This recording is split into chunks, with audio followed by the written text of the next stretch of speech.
Coughing. Actually, coughing cannot influence on implantation of the embryo because implantation of the embryo is a very hard process which includes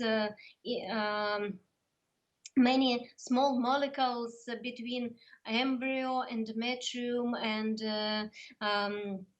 surrounding different factors, but not coughing cannot lead to unsuccessful IVF attempt. Don't worry, you can cough, you can do everything you like.